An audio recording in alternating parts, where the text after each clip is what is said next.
Good day, everybody, and welcome to another edition of the Military and Foreign Affairs Network. I am your host, the voice of reason. In today's episode, we're continuing our ongoing coverage of the war between the Russian Federation and the Ukraine.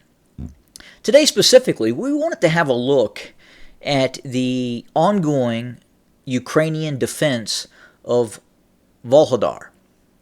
The Ukrainians continue to defend this very small town very tenaciously and have thus far disallowed Russian forces to take control of this town. Now, why is that? Why are the Russians having such a difficult time seizing control of Vuhledar? Well, we first have to look at the location, and we have to look at how the town is designed. Right now, the town has about 3 to an estimated 500 persons still remaining in the town. There may be even much less than that as we speak.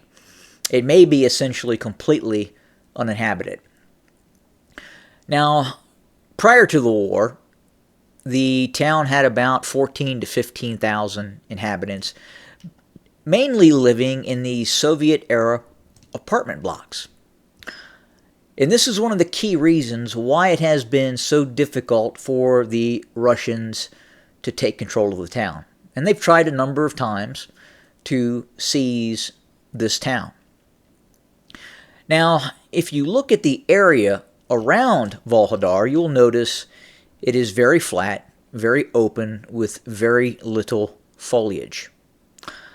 You will also see that, again, the town is made up of dozens of Soviet-era apartment blocks, ranging in height from 5 stories all the way up to 9 stories in height. The Russians do have the capability of destroying each and every one of these apartment blocks through the use of large guided glide bombs. And they have hit targets in the city and around the city with a variety of weapon systems: bombs, artillery, multiple launch rocket systems. Now, if you look south of the town, towards the southern edge of the town, you will see, again, these Soviet-era apartment blocks ranging in that 6 to 9 story height. And then south, you have a direct line of sight that is approximately 1,500 to 2,000 meters before you start to run into any terrain features, foliage, what have you, that could obstruct that line of sight. And that is what has benefited the Ukrainian forces operating in this town. So imagine you have sniper teams, you have anti-tank guided weapons teams that have the ability to operate from all these apartment buildings. They can use various anti-tank guided weapon systems that have a range in excess of 2,000 meters. They are able to use javelins. They are able to use their own Soviet-era type of anti-tank guided weapon systems. They also have manufactured their own. They have American TOW anti-tank guided weapon systems, Milans, you name it, the Ukrainians have it in terms of anti-tank weapon systems, anti-tank guided weapon systems.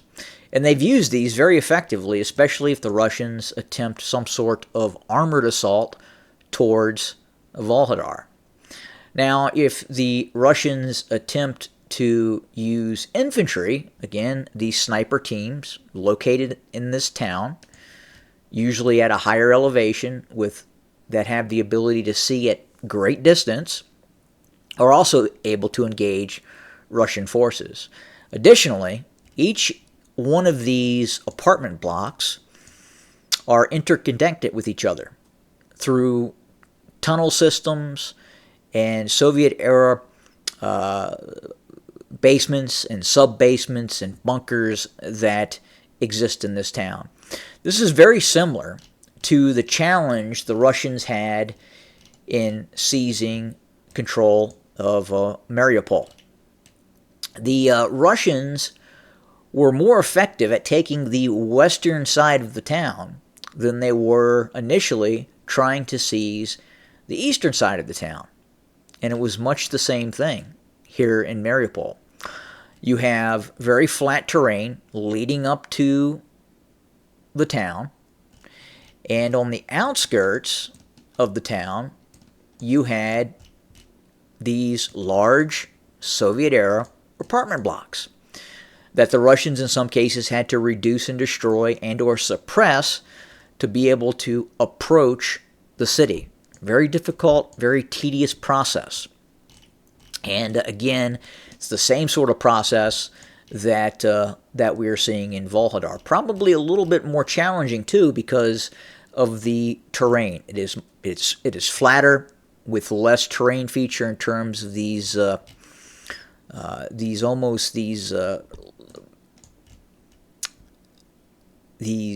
heavily foliaged with trees, almost like hedgerows. That's the word I was looking for back in France. Not the same as hedgerows, but similar.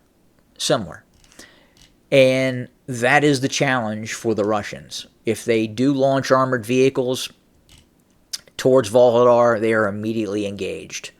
The Ukrainians operate drones and these various sensing systems. They also have the assistance of the United States.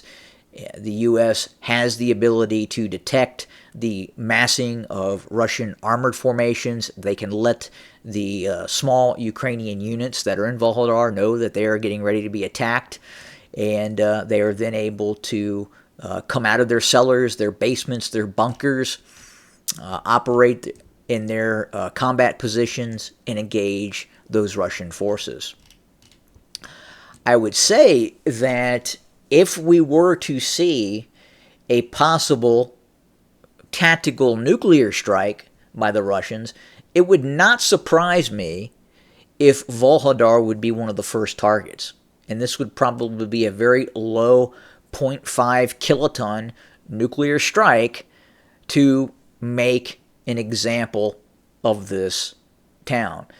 We could also see the continued use of chemical agents such as CS gas. Again, this is a non-lethal chemical weapon that indeed the United States uses on its own troops. We train with CS gas. We pretend that CS gas is a simulated mustard agent or other chemical toxin that could be lethal.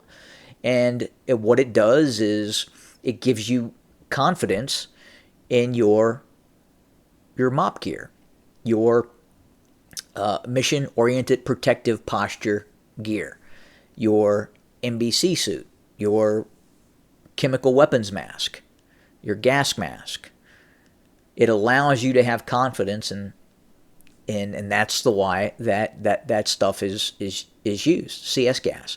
Now, again, it's been used by the Russians and probably will be used continually, and the Ukrainians are using it as well, CS gas. It's effective. So we'll watch what happens in Vuhledar. We'll continue to watch as well a renewed offensive taking place in other areas. Donetsk right now, the front line is under heavy attack by Russian forces. The Russians have taken another town. That town is Klishivka. That is to the southwest of Bakhmut. This is the locale here. This was a very tough nut for the Russians to crack. It was a fortified defensive redoubt for the Ukrainians, and the Russians have, as we have confirmed today, have taken Klishivka and continue to advance south-southwest of Bakhmut. Also, if you look at, just to kind of compare and contrast, if you look again at Vuhledar, and again, you look at the terrain around Vuhledar, very much like Kansas, very flat, open country with great lines of sight in terms of distance.